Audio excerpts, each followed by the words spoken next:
Qaaluu jechuun maal jechuudha? Waan jedhu haasa'uu nan jalqaba.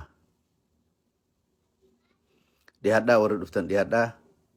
Nama biraatiif illee akka bira ga'u daddabarsaa. Qaaluu jechuun maal jechuu Oromoo keessatti? Maali qaalluun? Oromoo keessatti jechi qaaluu jedhu kun jecha afaan Arabaa qaaluu jedhamu odoo hin taane qaaluu jechuun jecha Oromooti. Ta duraa.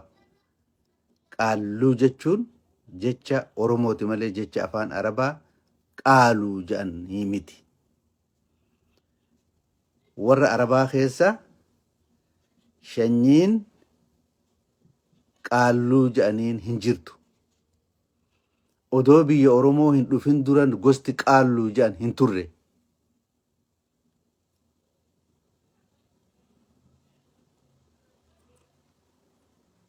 Gosti qaaluu jettee beekamtu odoo Oromoo biran dhufin dura hin jirtu addunyaa tanarraa.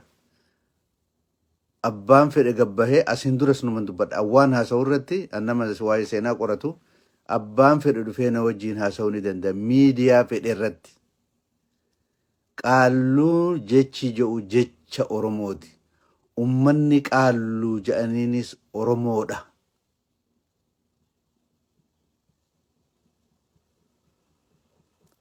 Garuu qaaluu warra diinni jirti.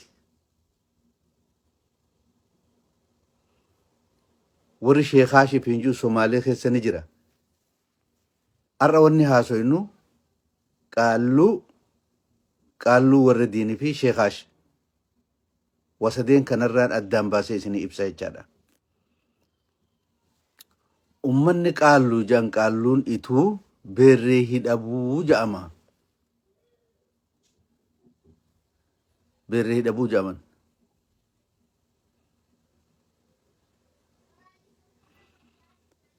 Beerree hidhabuun kun gosa beerree 8 qaba. Bakka 8tti adda qoodama. Hidhabuun bakka 7tti adda qoodama. Kitaaba Boruu Muusaa Burqaa barreesse Kamalkaa Tarraamuu jedhamu. Kaninaan editaraa fi gulaalaa fi madda galmee seenaa kitaaba sanii dhiyeessuudhaan irratti hirmaadhe keessatti beerree hidhabuun eenyu akka ta'e kaa'amee jira. Booda kitaaba sanirraan gosa san takka takkaan gad isinii qara'ee isinii ibsa. Waliigallee obboleeyyan kiyya. Ummanni qaaluu jedhaniin sirna gadaa Oromoo keessatti warra gadaa eebbisan, warra muudaa, amantii waaqeffannaa keessatti abbootii amantaa waaqeffannaa warra muudaa, warra caffee gadaa eebbisan, warra gadaa ugaa walii kennan alangee abbaa gadaa ka gadaa isaa fixaterraa fuudhanii abbaa akkuma odaa bultumitti argitan kan abbaa gadaa haarawa gadaa fudhatu. Halangee dabarsanii warra kennan, warra gadaa eebbisan. Warra kanaa warri qaaluu jedhaniin. Isaan kun beerree fi hidhabuudha. Ituu keessatti.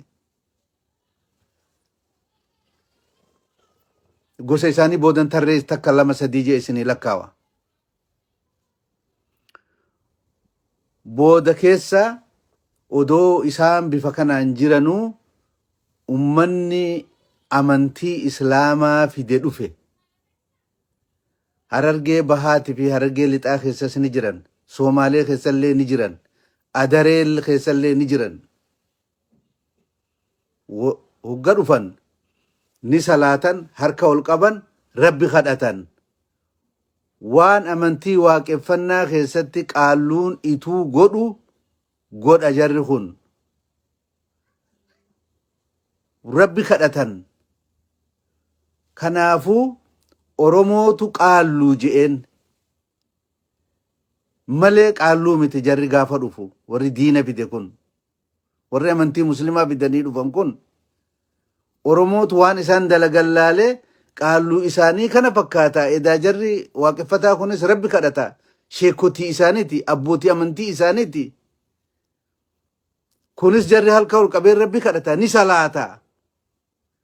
Kanaa jecha qaalluu jedhanii adda baasuudhaaf qaalluu warra diin jeen Oromoo jeen. Isaanillee qaalluu warra rabbi kadhatu. Ammoo maal qaalluu warra diin jedhaniin jecha Oromoo itti baase maqaa kana.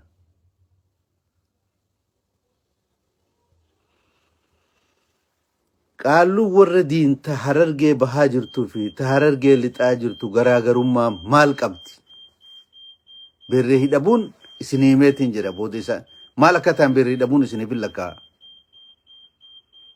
Harargee lixaatii fi Harargee bahaa keessa ka jiran warri diin akkamitti ilaalaman? Warri diin kun eega Harargee lixaa carcar eega dhufan maal ta'uu isaaniitu argame? Akka isaan rabbi kadhatan, akka isaan salaatan, akka isaan waan rabboomatti nama yaaman eega argan booda ummanni kun ummata khayrii dalage, ummanni qaalluu warra diin kun ummata islaamummaa irra jaalannu tana nutti fide, ummata waan ittiin qaanfatan qabuu miti kattiin boonani malee. Amantii irra akkatti jaalannu tana warra kanaatu nutti fide. Namni akkanaa kabajaadha malee waan biraan nuti Abubakar Siddiiq itti gallaja yoo sanillee taate irra caalaa namaati malee nama xiqqeenyaati miti. Akka ulamaa'iin garinta wamaa li ahadin cindahu min nicmatin tujzaa illa ibtiqaa'a wajhi rabbihi al'aalaa wala sawfa yardaa. Akkas jedhaniimi gaafa Bilaal akkasitti gartee cinqii keessa gale san nama san rakkoo san keessaa dhagaa irra kaanii tumuu san keessaa cinqii san keessaa deemee Abubakrii wanni baaseef waa takkaa fi miti galtee jaalala rabbi illa ibtiqaa'a wajhi rabbil aalaa. Irra caalaa namaati malee warri Abubakar Siddiiq itti gallajaan nama xiqqeenyaa miti.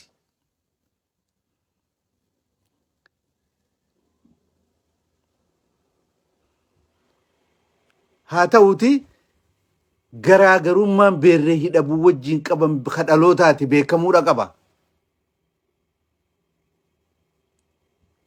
Beekamuudha qaba. Duuba hogga carcar dhufan Oromoon ni amante sababaa jara kanaa. Eega amanan maal fakkaata jarri kun warra waaqeffataa ka isaan dura ture ka amantii geggeessu ka gadaa keessatti rabbi kadhatu kanaatu isaan fakkaata. Jarri sun amannaan isaanuma gosa galan. Eenyutti beerree hidhabutti qaalluu warra beerree. Beerree daadhii ijoorree hidhabuu boruu anduu hin beeytaniimi. Oromoodha warri kun. Isaanii gosa galan warri diin kun. Akkasanii warri diin kun itooma argatan. Beerre keessaan gulantaa beerre qabu qabaatanii itoomallee argatanii warri Harargee bahaa jiru wanni beekuu qabu warri diin. Harargee lixaa qaalluun jirtu bifa kanaan beerre hidhabutti galanii itooma argatan. Bifa kanaan haga odaa bultum ga'utti eega amantii islaamaa namuu fudhate gadaa eebbisuu ga'utti gulantaa oromummaa ka itoomaa argate warri diin ka biyya carcar jiru. Dhiiga isaanii amma yeroo ammaa tanatti waliin itichan, walitti gosooma qaban, walitti ootaa dhaloota tokko jechuu garuu hundeen akkanan isin hime sani. Amma jarri biyya jiru sun tokko lamaa miti. Warri diinii fi beerree hidhabuuf gulantaa heeraa kanan gosa galanii gosoomanii by extension beerree hidhabuu ta'uudhaan itoomallee argatanii odaa bultum keessallee manbultii heeraa tana keessaa bakka qaban warri diin ka carcar jiru. Garaagarummaa warri diin biyya ituu jiru qabu ka warra Harargee bahaa qaalluu warra diin irraa qabu garaagarummaa gulantaa gosoomaa qabaachuudha kana. Warri diin ka kun amma lakki eenyummaa abbaa himata malee namni namaan himu. namni tokko nama tokko hin caalu waja'alnaakum shu'uuban wa qabaa'ila lita'arafu akka isin gartee we divided you into nations and the tribes so that you know each other akka gosatti adda isin baafne sabatti adda isin baafne gosatti xiqqoo isin goone akka isin wal beektani haa ta'u immoo inna akramakum indallaahi atqaakum akkas jedhe rabbiin isin keessa irra caalaan nama rabbi sodaatu nam tokko hin caalu oromoon gosa biraan caalu gosti biraa oromoon caalu namni arabii fi ajamiyyii wal hin caalu rabbi biratti ilmi namaa kun hundinuu tokko garuu hoggaa identititti dhufte warri amma qaalluudha jaarrajuu kun qaalluun tokko warri jettan tokkoo miti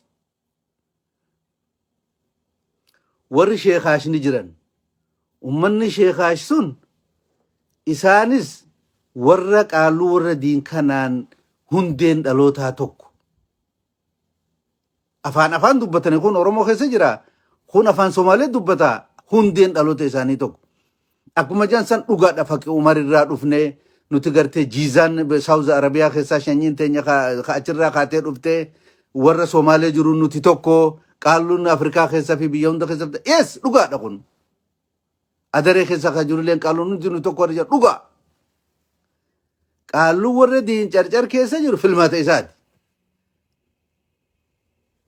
lakki an warra Somaaleetiif warra adaree kanaa fi warra jiizaanii dhufne jechuu kanaa wajjiinan qaba yoo jee ala wasaalan warri diin jechuu kiyya lakki dhaloota nasaba kiyya rabbiin naa kenne gosooma immoo warruma kaleessa wajji qabu kanaan hin jira yoo jaala wasaalan mirga qaba nam tokko identity namaa kennuu hin danda'u abbaa himata ani akka beeytan mirga oromootiif hin qabsaayaa ture mirga oromootii qabsaayaa mirga namaatirra dhaabbachuu hin danda'an haqaa miti namni fedhe akka fi fedhetti if ibsuu danda'a nam tokkolleen akkana jii namaan jechuu hin danda'u bakki ijoollee qaalluu jaarra jettee deemnu tanaan irratti wal dhabne barana waan amma naafi isaan idduutti deemaa tureen isin hima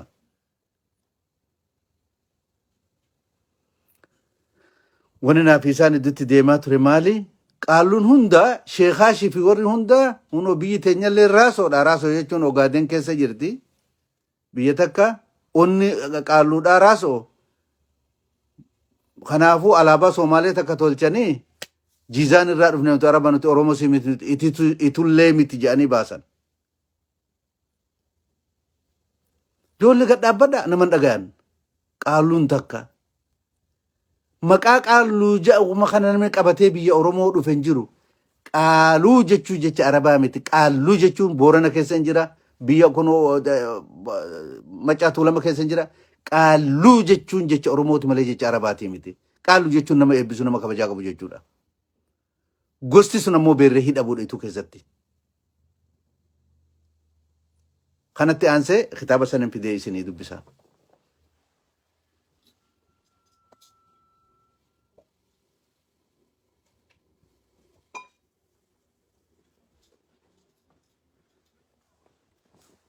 okay galatoma kitaabni boruu Muusaa barreesse kunoo kana ani gulaalaa kitaaba kanaati fi maddeen seenaa kitaaba kanaaf ta'u dhiyeessuudhaan qorannaa kana gargaaruu kiyya kitaaba kanarraa ni argitan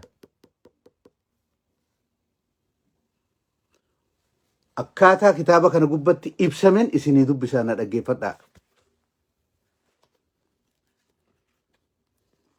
ayyee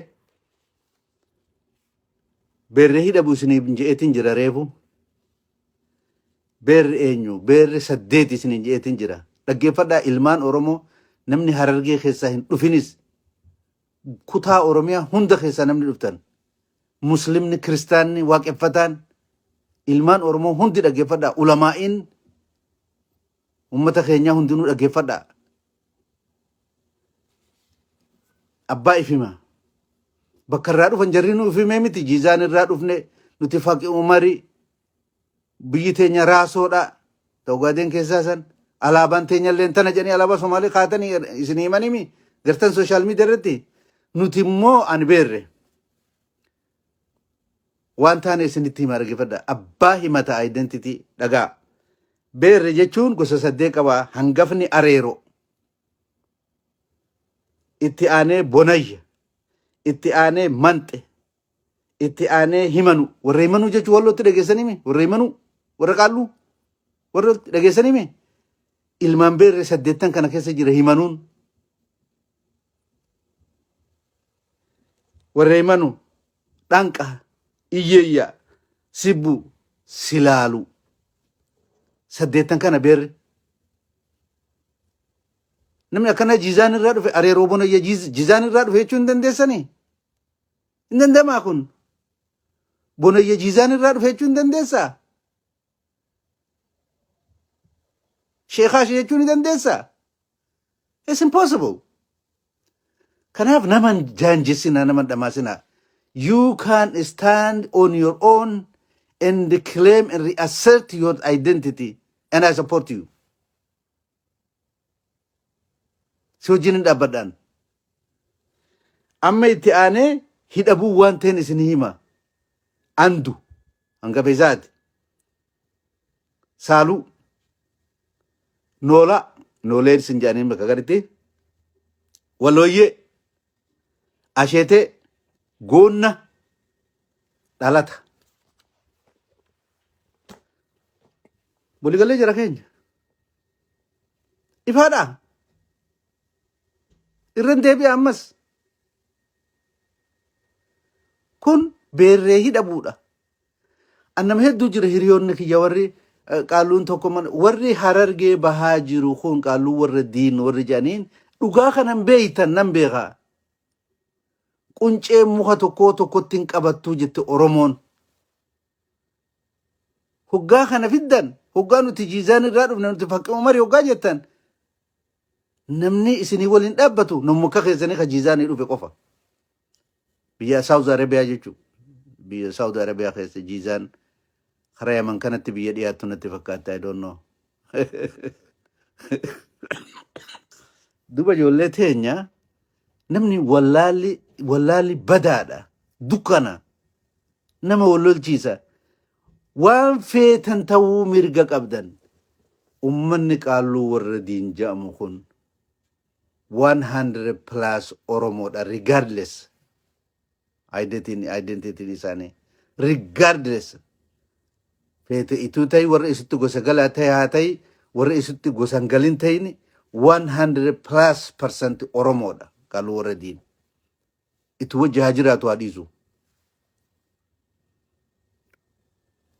Ummata tokko wanni Oromoo godhaa. Geographical location area tokko environment tokko keessa jiraachuu. Aadaa ummanni naannoo san jiraatu qabaachuu, afaan san dubbachuu, safuu warra sanii qabaachuu, value saniin of ibsuudha. Full stop. Qaalluu warra diin Harargee lixaa fi baha keessa jirulleen quality sanni guuta. 100% Oromoodha. Qabsoo Oromoo keessatti eenyu gadi miti eenyu ol contribution kennan Oromoodha. Regardless. Yoo shanyii lakkaa'utti kaatan ammoo akka ammaa kanatti walitti nu buuftan. Wanni na salaamaa nu baasu, najaa nu baasu. Beerree hidhabulleen keenya waliin jaaramne jechuu kana iddaas worki dhiisaa waan kana wal nu lolchiisinaa. Rabbiin miidiyaa tolcha alhamdulillah Oromoon na dhagaa waan an haasoo kana.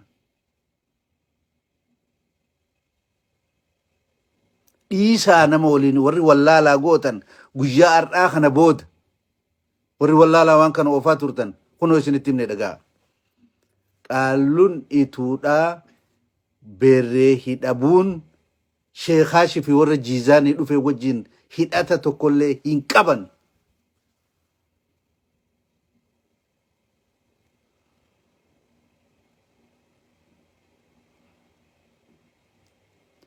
Kanaaf akkasitti ilaallee waliin haa deemnu. Ummata kana nagaa dhoowwachuun ijoolleen teenya ta'amma afran qalloo fi ituudha jedhanii miidiyaarraa waan hin beekne waan isaan hin galchine hunda bukeessaa jiran kunoo nu gaya. Nu geessi ijoolleen tunuu. Rabbi haa beeku, God knows waan ijoolleen tun barbaaddu. Bakka isaan dhaquu deemanis rabbumaatu beeka ijoollee تيك توك الروان اوفتو تنا رب ما بيغوان سام بربادن والله أنا في قلوان جولين تم برباد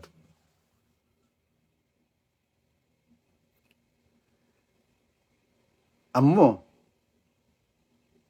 حقرت المنما ولين أبو باطل الرتي مالي والنسرت ناقلو تكتين باطل الرتي المنما والأبي يقول مالي حقرت المنما يا ينقول ربين إفت الدنو باسر بين الحق والباطل ربين إفنو قد إجرا دكانا قبو حقا في دارتي garuu yoo namni dharti dhara jechuu dadhabe dhugaanis dhugaadha jechuu dadhabe badiin ilma namaa kun gaafa san taati. Rabbumti isin haalaalu warri yaa'ii ooftan tun yoo isin ummata muslimaa miti gartee warri qaallu ifiin jettan kun illee rabbii ja'aadha. Yoo rabbi sodaatan dhiisaa waan kana gosti teessanii fi beerree hidhamuun takkaa miti dirqiin godhuun dandeessanii qaalluu tana nuu isinitti baase malee maqaa keessanii miti. isin fakke umarii fi kana maqaa himattan sani mee qaalluu oromoo isin hin je'e qaalluun tokko jettanii yaa'ii hin godhina jaarradha waan kana isin gargara wallahi I support you ani isin biran dhaabbadha maaliif jennaan identity namni namaan kennu abbaa himata malee support isin goona go ahead waan barbaaddan godhadha ammoo beerree hidhabuu lafa kaaya beerree hidhabuu kanman isinin jechuu barbaada namni wanni nan haasa'u kun seenaadhaan dhugaa lafarra jiruun waliin qabatu yaada jedhu qabu miidiyaa fedhe irratti haa afeeru